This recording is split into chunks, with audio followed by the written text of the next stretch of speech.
Akbar Birbal stories. बच्चों, आज हम अकबर और बीरबल की एक और कहानी सुनने वाले हैं। इस कहानी का शीर्षक है मीर का खजाना और बीरबल का न्याय। तो चलिए देखते हैं। बीरबल को तो आप सभी जानते हैं। बीरबल बुद्धिमान और समझदार होने के साथ साथ एक अच्छे व्यवहारिक इंसान भी थे। उन्हें लोगों से मिलना और बात करना बहुत पसंद था। बीरबल को प्रकृति से बहुत प्रेम था। उन्हें हरियाली और सुंदरता बहुत पसंद थी। इसके लिए कभी कभी वह महल के शाही बगीचे में घूमने जाया करते थे, सैर करने जाया करते थे। शाही बगीचे में एक माली काम करता था। उस माली का नाम मीर था। मीर उस बगीचे की बहुत अच्छे से देखभाल करता था और वहाँ पर नए नए पेड़ पौधे लगाया करता था। वह बगीचा बहुत सुंदर था। बीरबल जब भी उस बगीचे में सैर के लिए जाते तो मीर से ज़रूर मिलते और मीर भी उनसे मिलकर खुश हुआ करता था। वे दोनों पेड़ पौधों की बातें करते, वहाँ नए नए फूलों की बातें करते। बीरबल को मीर से बात करना और मिलना बहुत पसंद था और मीर भी बीरबल को बहुत पसंद करते थे। दोनों बहुत प्यार से मिलते थे। मीर बहुत सीधा साधा और साधारण सा व्यक्ति था। वह चालाक नहीं था और हमेशा अपने काम में लगा रहता था।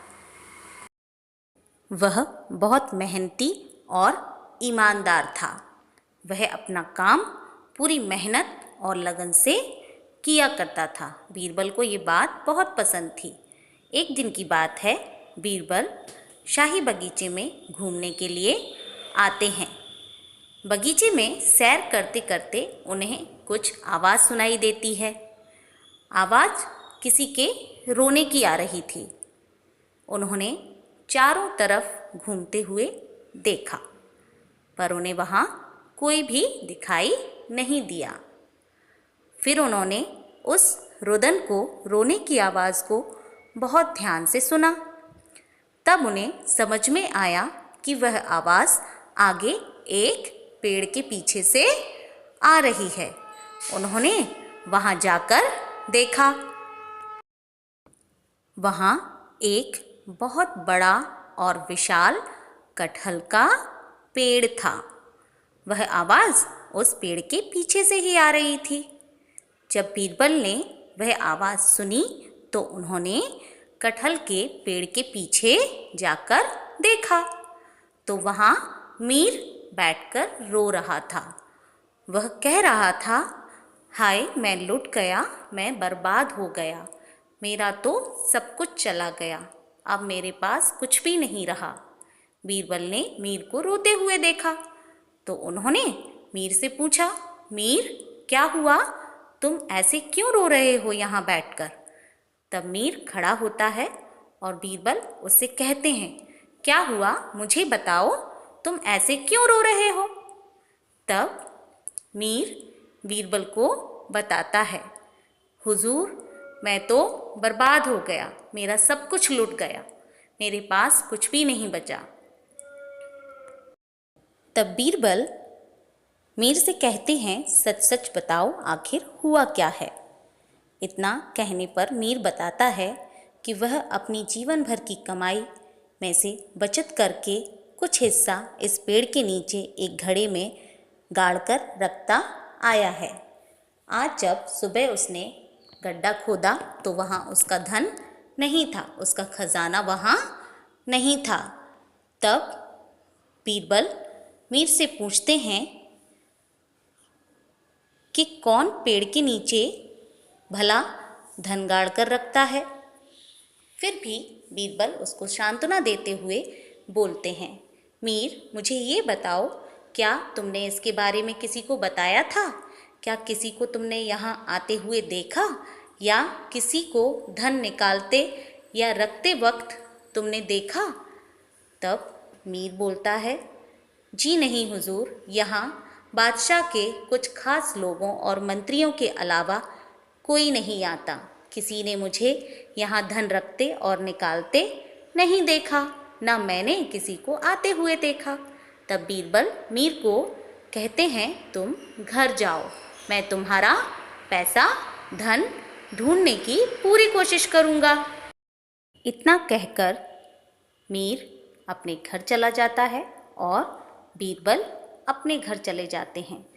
घर आकर वह एकांत में एक जगह बैठकर सोचते हैं कि आखिर मीर का पैसा लिया किसने होगा, कौन वहाँ से उसे ले गया होगा, किसमें इतनी हिम्मत है कि वह चुपचाप वहाँ से धन निकाल कर ले जाए। यह सोचते सोचते उन्हें कुछ पता चला, जिसको खोजने के लिए वह निकल पड़े और तुरंत जाके राजा से मिले। राजा को उन्होंने पूरी बात बताई। सुनकर बादशाह भी यही बोले, कौन भला अपना धन जमीन में पेड़ के नीचे गाड़ कर रखता है। लेकिन बात तो सच थी। राजा और बीरबल महल की तरफ निकल गए। तब राजा बीरबल से पूछते हैं कि अब तुम क्या करोगे। दरबार में बीरबल उपस्थित हुए और उन्होंने राजा से बोला, महाराज, क्या मैं मंत्रियों से कुछ प्रश्न कर सकता हूँ। राजा ने उन्हें स्वीकृति देते हुए कहा, हाँ हाँ, क्यों नहीं। बीरबल वहाँ बैठे सभी मंत्रियों से पूछते हैं, कृपया आप सभी मुझे बताएंगे कि इन दिनों किसी ने किसी वैद्य से या किसी भी दवा वाले से अपना इलाज करवाया है, उन्होंने दवा ली है। तब उन सभी मंत्रियों में से एक मंत्री उठकर खड़े होते हैं और कहते हैं, मुझे बताते हुए शर्म आती है, पर 2-3 दिनों से मैं कब्ज़ की शिकायत से परेशान था। तब मैंने पास के ही एक वैद्य से दवा ली है और मुझे फ़ायदा भी हुआ। बीरबल ने कहा, क्या आप उन वैद्य को यहाँ बुला सकते हैं। उन्होंने कहा, हाँ हुजूर, क्यों नहीं, वह यहीं पास में रहते हैं और उन्हें कोई आपत्ति नहीं होगी। बीरबल ने कहा, मैं भी उनसे दवा लेना चाहता हूँ। इतना कहकर राजा ने एक मंत्री को वैद्य को बुलाने के लिए भेजा। मंत्री जाकर वैद्य को बुला कर लाया। वैद्य आते हुए महाराज के महल में उपस्थित हुए और बीरबल के सामने महाराज से बोलते हैं, महाराज की जय हो, आपने मुझे क्यों बुलाया है। तब महाराज कहते हैं, मैंने नहीं, बीरबल ने तुम्हें यहाँ बुलाया है। बीरबल वैद्य से पूछते हैं कि मैं कुछ समय से कब्ज़ की शिकायत से परेशान हूँ, मुझे इन्होंने आपका नाम सुझाया तो मैंने आपको यहाँ बुलवाया। वैद्य सुनकर बोला, हाँ हाँ, क्यों नहीं, मैं आपको भी दवा दे दूँगा तो आप भी ठीक हो जाएंगे। बीरबल बोले, क्या मैं जान सकता हूँ कि यह दवा आप कैसे बनाते हैं, किन जड़ी बूटियों का उपयोग करते हैं। तब वैद्य बोले, अगर कोई और पूछता तो मैं यह नहीं बताता, लेकिन आप पूछ रहे हैं इसलिए मैं बताता हूँ। यह दवा कटहल के पेड़ की जड़ से बनाई जाती है, इसमें उसका अर्घ इस्तेमाल किया जाता है। तब बीरबल बोले कि तब तो आपको बहुत दूर जाना पड़ता होगा। वैद्य जी बोले, नहीं नहीं, यही पास ही में शाही बगीचे में एक कटहल का पेड़ है, आप चाहें तो हम वहाँ से जड़ निकाल कर ला सकते हैं।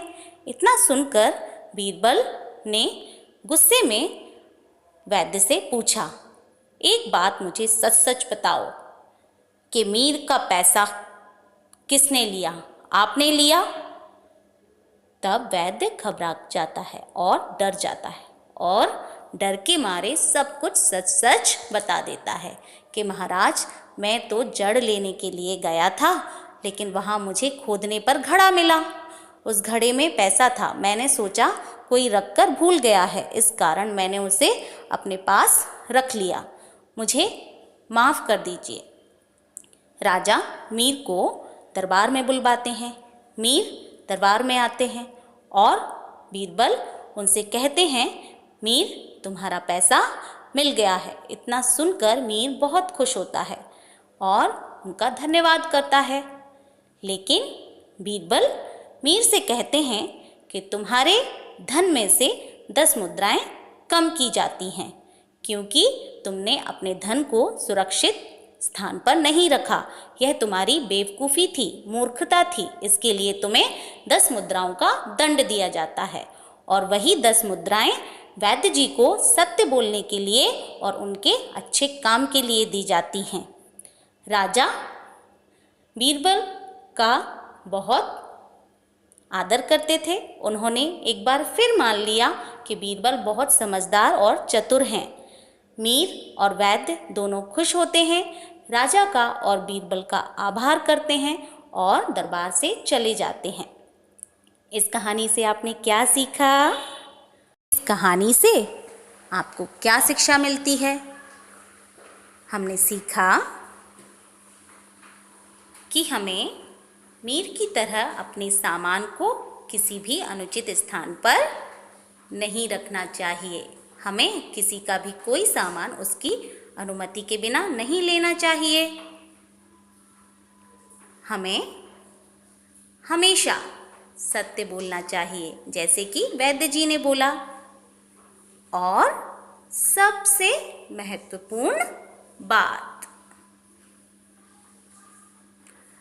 महत्वपूर्ण बात यह कि स्वयं ही बीरबल जैसे समझदार और बुद्धिमान बने, क्योंकि मीर के जैसे हमारे पास कोई बीरबल नहीं है। मेरे वीडियोस को देखने के लिए मेरे चैनल को जल्दी सब्सक्राइब कीजिए और बेल आइकन को दबाइए, जिससे मेरे हर वीडियो की नोटिफिकेशन आपको मिलती रहे। फिर मिलूँगी, तब तक के लिए बाय। Thanks for watching.